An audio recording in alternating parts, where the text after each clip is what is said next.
안녕하십니까. 한국지질자원연구원의 서영재 연구원입니다. 오늘 저희 연구센터에서 최근 개발한 텅스텐 카바이드 스크랩의 파쇄 방법에 관한 기술에 대해서 소개해 드리겠습니다.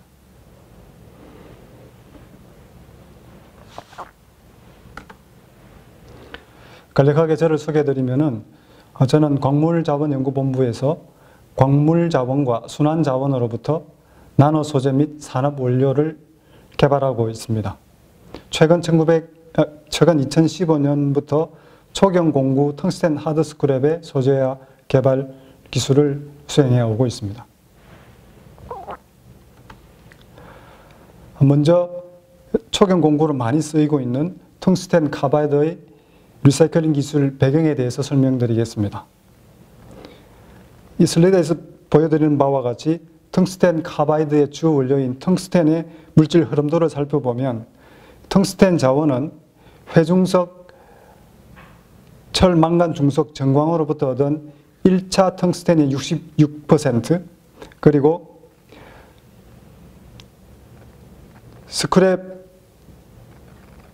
2차 텅스텐이 34% 정도로 해서 토탈 100%의 텅스텐 자원이 공급이 되고 있습니다. 그 중에서 2차 텅스텐인 스크랩은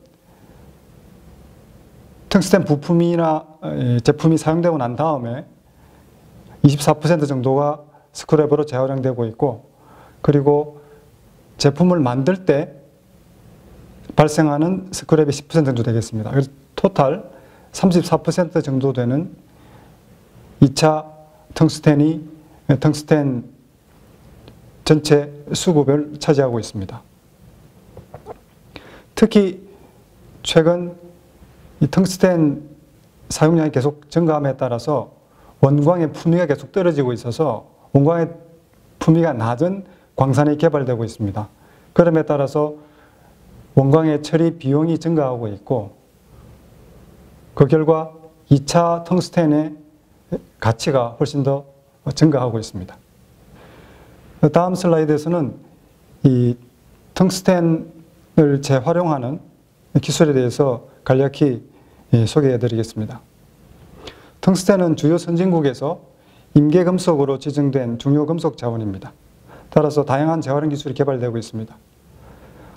텅스텐 재활용 기술을 크게 두 가지로 나누어 볼 수 있는데요. 첫 번째는 텅스텐 스크랩으로부터 텅스텐 카바이드 분말을 직접 재활용할 수 있는 다이렉트 리유즈 방법이 있고, 두 번째로는 텅스텐 카바이드 스크랩에서 유용 금속인 텅스텐, 코발트, 탄탈륨 등을 분리 회수하는 기술이 있습니다. 크게 두 가지로 나눌 수가 있는데, 저희가 이번에 소개해드릴 기술은 화학적 회수 기술로서 먼저 텅스텐 카바이드를 산화시킨 이후에 분말화를 하게 되고, 그 분말화한 미분을 알칼리 용액이나 산 용액으로 침출을 해서 유용금속을 회수하는 기술이 되겠습니다. 이 사진들은 텅스텐 카바이드 스크랩의 다양한 예시를 보여주고 있습니다.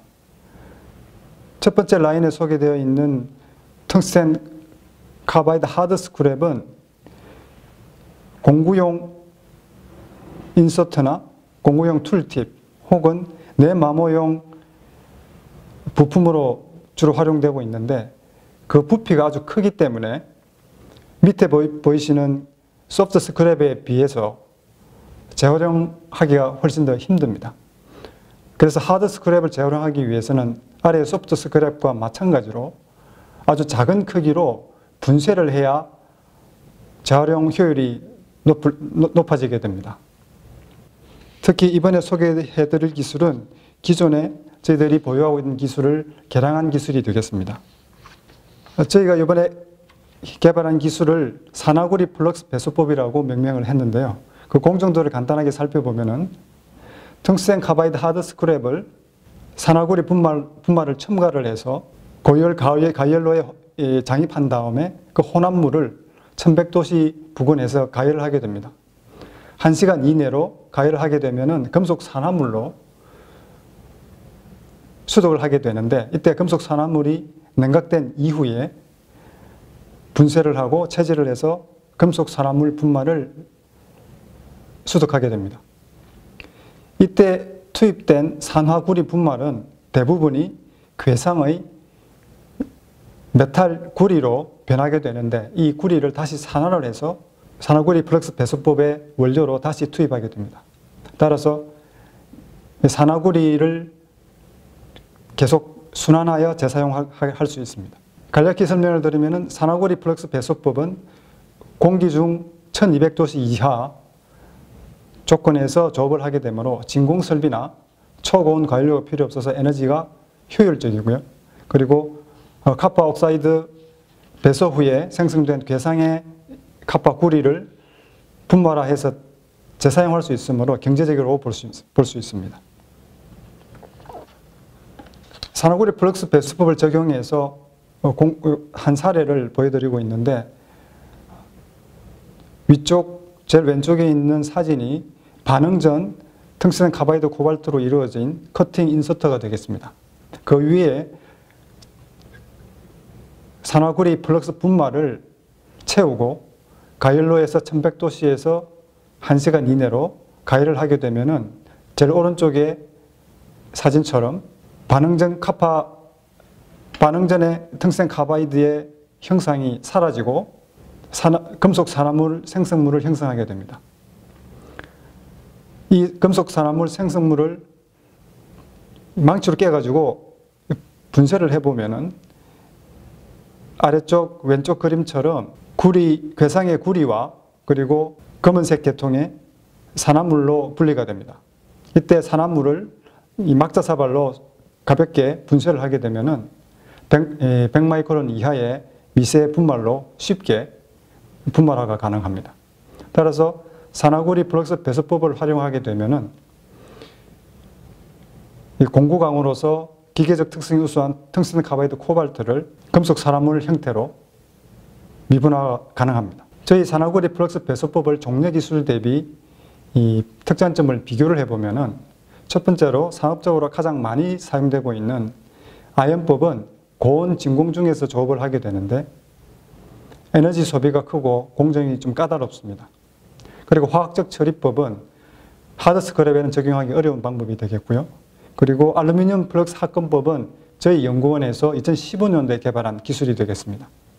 그래서 알루미늄 플럭스 합금법에서는 텅스텐 카바이드 분말이 주로 나오게 되고 그리고 알루미늄과 코발트가 합금을 형성하게 됩니다. 그래서 텅스텐 카바이드 분말을 바로 직접 사용할 수는 없고요. 그래서 텅스텐을 분리 회수를 해야 되는데 그때 고순도 텅스텐을 회수하기 위해서는 알칼리 산 침출 공정이 필요합니다.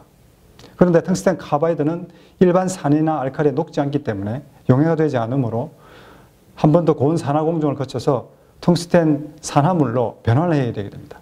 그래서 이러한 공정상의 단점을 보완하기 위해서 이번에 산화구리 플럭스를 이용한 배수법을 개발하게 되었습니다. 그 산화구리 플럭스 배수법에서는 추가로 고온 산화 공정이 필요 없고 따라서 기존에 개발했던 알루미늄 플럭스 합금법에 비해서 훨씬 더 에너지 효율이 높다고 볼 수 있겠습니다. 그리고 알루미늄 플럭스 합금법에서는 알루미늄을 재활용하기가 힘든데 산화구리 플럭스 배수법에서는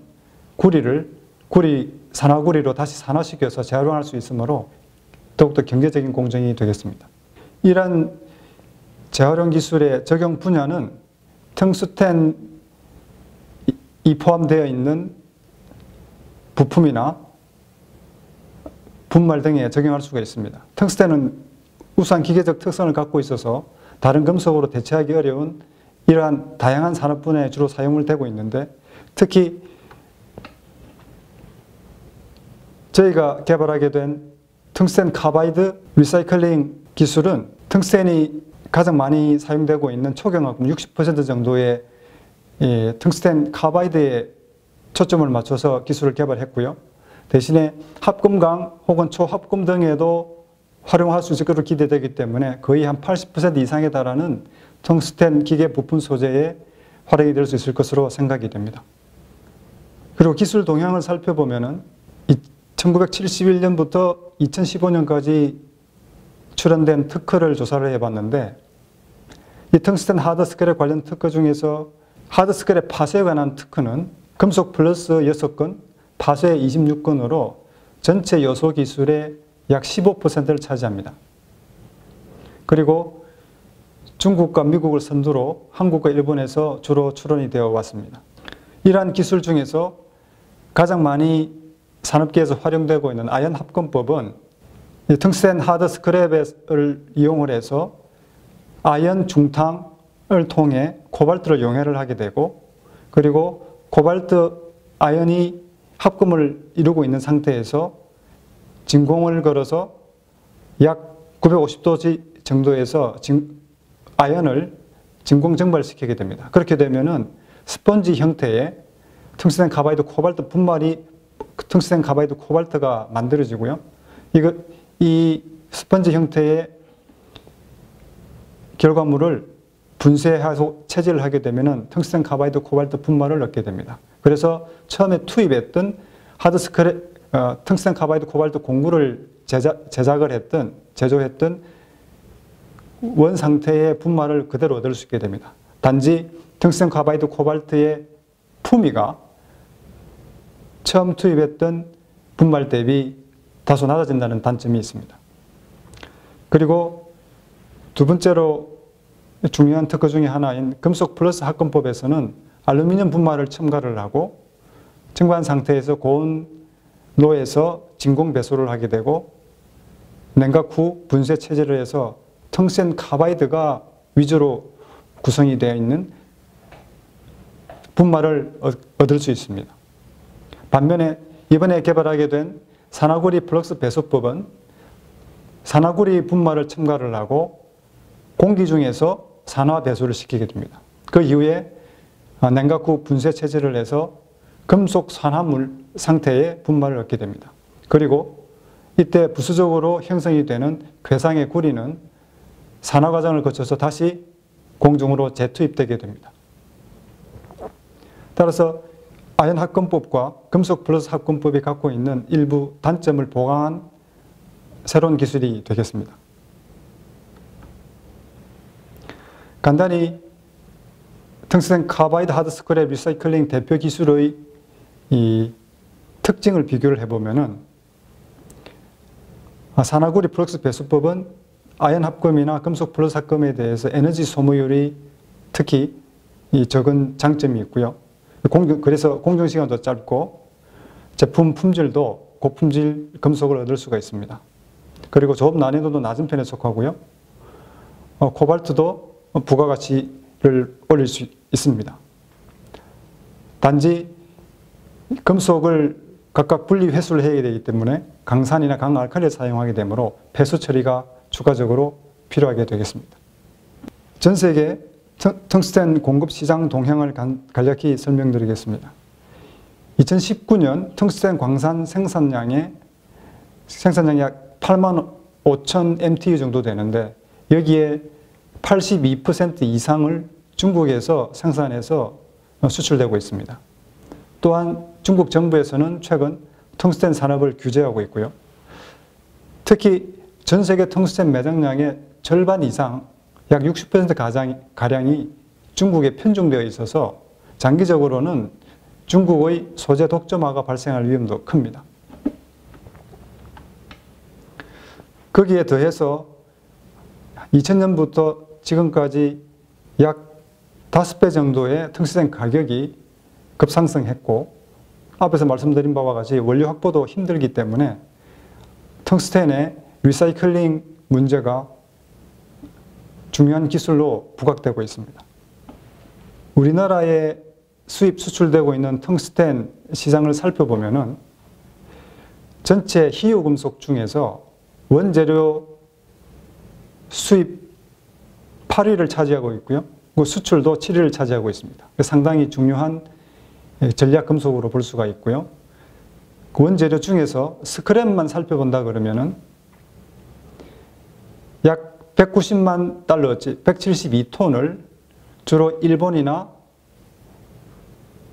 태국에서 수입을 하고 있고요. 그리고 다시 거꾸로 수출을 또 하고 있는데 약 수입량의 2배 이상인 411톤을 수출하고 있는데 수출하는 국가는 대만과 일본이 되겠습니다. 제가 추측하건대 수출하는 스크랩은 아마도 하드 스크랩일 가능성이 크고요. 왜냐하면 국내에 하드 스크랩을 전문으로 리사이클링하는 기업이 없기 때문입니다. 저희 연구센터에서는 초경 합금 및 재활용에 관해서 다수의 특허를 보유하고 있고요. 아래 특허 목록은 제가 기술 개발에 참여한 특허의 목록이 되겠습니다. 이상으로 텅스텐 카바이드 하드 스크랩 재활용에 관한 신기술을 소개를 드렸습니다. 감사합니다.